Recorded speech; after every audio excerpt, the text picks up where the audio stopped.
Yo les chefs, je viens de recevoir un petit plateau Narrow Wide de chez Cyclo. Pour ceux qui n'ont pas suivi, j'ai monté un petit kit moteur sur le Rockrider AM50S. Sauf que comme tu as pu le voir dans la première vidéo, j'ai eu pas mal de petits problèmes de déraillement et en échangeant avec Yanni qui est le créateur de la marque et qui m'a bien accompagné, on en a conclu que cela provenait du fait que je n'avais pas le plateau Narrow Wide qui sera plus adapté pour le VTT. Alors aujourd'hui on va tout simplement monter ce petit plateau sur le vélo, ça devrait prendre quelques minutes et ensuite on va pouvoir aller tester tout ça. Bon là, la première étape c'est de retirer la petite protection du plateau en plastique. Pour ça, je prends un petit cruciforme et j'ai 5 vis à retirer. Elles sont vissées directement dans le plastique et par l'arrière. Pour cette étape, c'est assez rapide, mais pour finir de le retirer, il faut que j'enlève la manivelle du pédalier du côté de la transmission, c'est-à-dire du côté droit, et c'est là que ça va se corser. J'ai dû rouler avec ce vélo en VTT enduro et le kit moteur environ 5 ou 6 fois. Il se trouve que malgré ce petit nombre d'utilisations, je rencontre un petit problème. C'est simplement que à force d'avoir appuyé et mis des chocs sur la manivelle, cette dernière est bloquée sur l'axe du pédalier. Et là je pense que c'est un petit peu parce que l'axe qui est commun au pédalier et au moteur sur le kit cyclo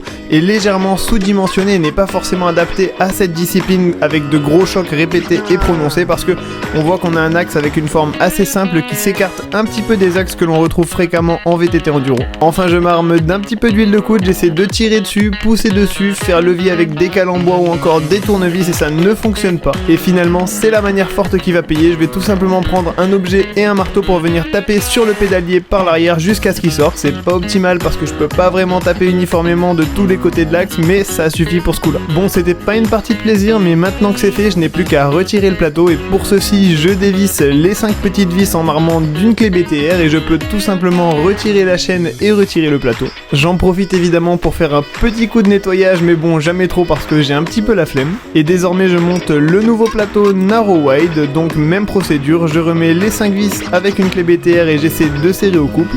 Puis je n'ai plus qu'à passer au remontage du pédalier et ça y est, le petit plateau Narrow Wide est équipé sur le AM50S et on va pouvoir partir l'essayer. Ok, j'ai fini de faire un petit réglage du dérailleur, alors on va partir tester tout ça. Donc je mets la petite batterie 480 Wh, je la sécurise avec le scratch. Allez, on est parti sur la petite sortie pour tester le plateau Narrow Wide et aussi la mise à jour qui actualise mieux le pourcentage de batterie. Bon, là je monte en mode max parce que j'ai pas trop de temps. Le soleil est en train de se coucher, il devrait pas tarder à faire nuit, alors il faut que je boucle le tour assez vite. D'ailleurs en sous-bois il va faire assez sombre, alors j'espère que la vidéo sera utilisable. Mais bon, je m'inquiète pas trop pour ça parce que je suis en train de filmer avec ma Insta360 X5 en mode pure vidéo. Ah, j'aurais bien voulu monter là-haut au Prieuré Saint-Michel pour comparer à la première vidéo, parce que j'aurais sûrement pu monter en haut un peu plus facilement, mais malheureusement la dernière fois je suis passé et il y avait pas mal d'arbres au milieu, donc on va pas pouvoir passer. Du coup je passe mon tour et j'enchaîne directement. On va essayer d'aller choper Saint-Sauveur pour se faire une petite descente. Ensuite je récupère la remontée pour aller à Montchabou. Une fois que je suis à Montchabou, on fait une deuxième descente et si on a le temps avant la nuit, peut-être une troisième descente sur le saut du Moine. Bon, au niveau de la vidéo, je disais que je m'inquiète pas trop parce que je filme avec ma X5 en mode pure vidéo, donc normalement en basse luminosité on a une assez belle vidéo. Et d'ailleurs, si cette caméra ou n'importe quelle autre caméra de chez Insta360 t'intéresse, je t'invite à utiliser notre code d'affiliation pour commander une caméra ou des accessoires sur leur site. Si tu achètes une caméra, pour la plupart des modèles tu auras un accessoire offert, donc c'est toujours des belles petites économies. Et évidemment, comme c'est un système d'affiliation, on a une petite commission, alors c'est une super façon de soutenir la chaîne tout en faisant des économies. Un premier petit point que je tiens à soulever au niveau du nouveau plateau, c'est vrai que d'être passé en Narrow Wide et avec un petit décalage un peu différent, on a un meilleur alignement et une chaîne qui tient mieux sur le plateau. Donc déjà en montée j'ai pas eu de déraillement et je peux surtout aller sur les plus gros pignons, donc les pignons 2 et 1, sachant que la dernière fois j'étais bloqué en pignon 5, donc j'avais pas accès aux vitesses 4, 3, 2 et 1, ce qui était assez embêtant en montée même avec un moteur. Donc la première promesse du plateau Narrow Wide est tenue, je peux maintenant utiliser toutes les vitesses de ma cassette et j'ai un alignement qui est un petit peu meilleur, même si c'est toujours pas optimal. On voit que la chaîne part quand même vachement sur le côté. En montée c'est validé, j'ai maintenant accès à toute ma cassette, mais la question qui demeure c'est est-ce qu'en descente je vais dérailler toutes les 2 secondes comme avec l'ancien plateau? C'est ce qu'on va voir tout de suite. Allez, à fond montée avec les petites AV Trail. C'est un bonheur, cette petite paire de jantes, elle est bien réactive. Et là on est sur la 3e sortie avec, histoire de voir si elles tiennent la route. Allez, on part sur la descente et on va voir ce que ça donne. En théorie là j'aurais déjà déraillé en temps normal. On va voir en relançant. Ok, j'ai pas encore déraillé, c'est déjà une bonne chose. Maintenant on va voir si ça tient toute la descente et aussi toutes les descentes d'aujourd'hui. Ok, si, c'est parfait. Déjà j'ai toujours pas déraillé là, c'est vrai que j'aurais déraillé plusieurs fois. Hop, le petit tronc. Allez, on enchaîne assez vite. Ici c'est bien sombre, donc ça va être l'occasion de voir ce que ça rend à la caméra avec le mode pure vidéo. Jusqu'ici je suis assez satisfait. Ça me permet de relancer ce que je pouvais pas faire jusqu'ici avec le kit cyclo. Donc le plateau remplit sa promesse. On va voir avec un petit choc sur un saut comme ça, voilà. Est-ce que je peux toujours pédaler? Oui. Et ben narrow wide, ça a l'air bien validé, hein.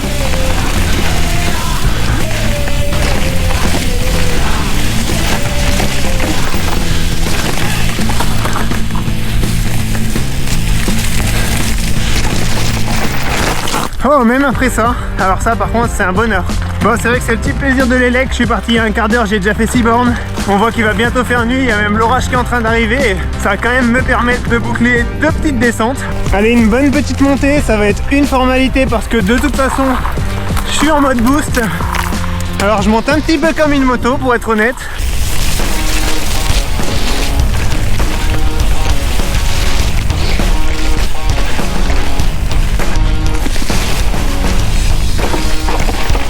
Et top, hein, malgré ça je déraille toujours pas, donc je pense que ça va être une mission remplie pour narrow wide. Et il va falloir que j'enchaîne vite parce qu'on voit le petit rideau de pluie qui arrive là-bas. Je suis pas sûr de pouvoir descendre et remonter sur l'autre versant sans me prendre la flotte.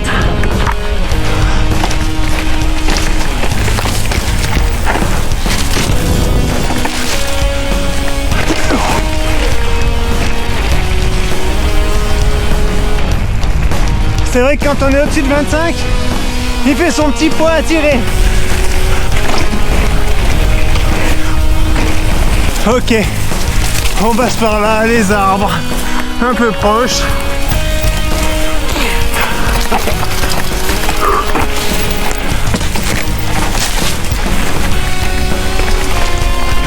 Bon, le vent commence à bien se lever, l'orage arrive plus vite que prévu, mais avec le moteur, je suis quasi sûr que ça va passer et que je vais avoir pile le temps de remonter tout en haut de mon jabou pour me faire une petite DH du pylône avant de prendre la flotte sur le bec. Et là, ça grimpe bien.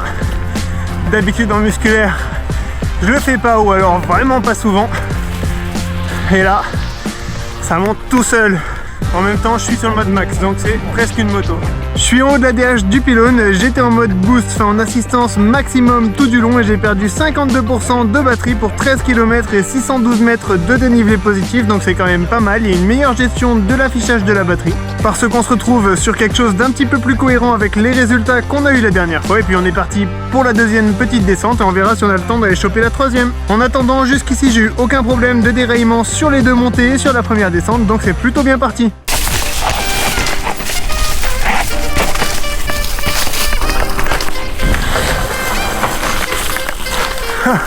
J'ai bien failli béner pour un rien. Je sais pas ce que ça rend à la caméra, mais moi j'y vois pas grand chose. Surtout que j'ai gardé les petites lunettes. Hop là.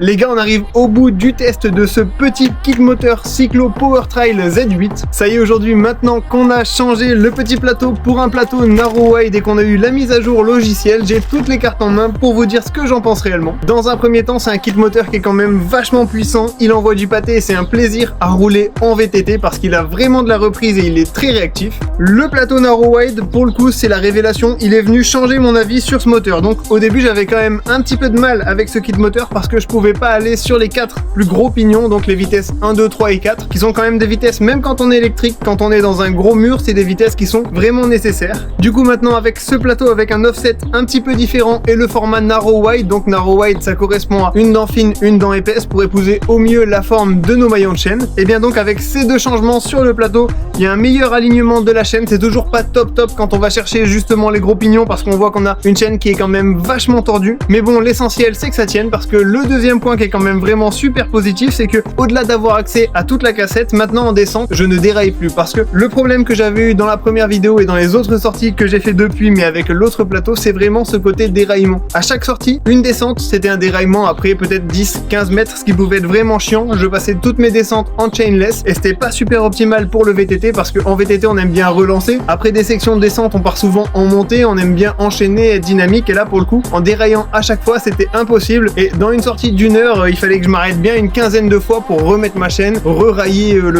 la chaîne sur le plateau et pouvoir repartir en roulant. Donc au niveau du plateau, cette petite upgrade, je la trouve absolument fabuleuse. Pour ce qui est de la batterie, j'ai pas encore beaucoup de recul, mais je trouve quand même qu'on a une indication plus précise de la batterie. On a quelque chose d'assez linéaire, une batterie qui se décharge tout au long du tour, alors qu'avant, je pouvais rester à 90% pendant longtemps, puis d'un coup tomber à 50%. Donc c'était assez embêtant pour savoir ce qui restait comme énergie dans la batterie et ce que je peux donc rajouter à mon tour, donc en distance et en dénivelé positif. Là pour le coup, à ce niveau-là, je pense qu'on a aussi quelque chose de vraiment bien. Après, le PowerTrail Z8, c'est un moteur, comme je disais, qui a du couple, qui a de la pêche, mais globalement, à mon avis, l'ensemble des moteurs de la gamme de chez Cyclo, ils sont plus destinés aux personnes qui veulent faire du vélo taf ou du vélo électrique pour se déplacer. Là pour le coup, c'est imbattable, on a un vélo vraiment pas cher et on a quelque chose qui marche super bien et qui est assez fiable. Par contre, pour le VTT, je pense que c'est cool pour le VTT un petit peu chemin, le VTC, j'ai envie de dire, peut-être aussi pour le cross-country, le all mountain, mais dès qu'on se rapproche un petit peu plus d'enduro et de trucs un peu violents, on arrive quand même à sentir les limites de ce moteur, tout simplement parce que en dessous du pédalier, positionné comme ça sur des vélos qui sont pas forcément designés pour avoir un gros bloc positionné juste comme ça en dessous du pédalier, et on arrive à avoir un moteur qui est quand même assez exposé et à avoir donc sur la première vidéo, je n'en avais pas eu par chance je pense, mais depuis les quelques autres sorties, j'ai eu quelques chocs, quelques impacts sur le moteur sans endommager le moteur. C'est quand même relativement dangereux parce que quand on roule vite dans un chemin et qu'on a un relief qui vient nous stopper net en tapant dans le moteur, on prend un sacré choc et puis c'est dur de garder le contrôle du vélo sans tomber. Donc au niveau de l'enduro un petit peu engagé avec des grosses marges, du cassant et quelqu'un qui souhaite rouler vraiment vite, à mon avis c'est pas un kit moteur qui est destiné à ce genre de personnes. Si vous voulez vraiment un enduro, pur enduro pour souder, je pense pas que la bonne solution ce soit un petit kit moteur adaptable. À mon avis c'est vraiment un VTT enduro électrique qui a été conçu pour ça avec un moteur quand même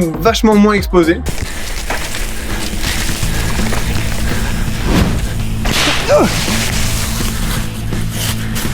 Ah là, très honnêtement, on est arrivé à la limite de cyclo. Complètement explosé le kit cyclo. Bon au moins c'est réglé.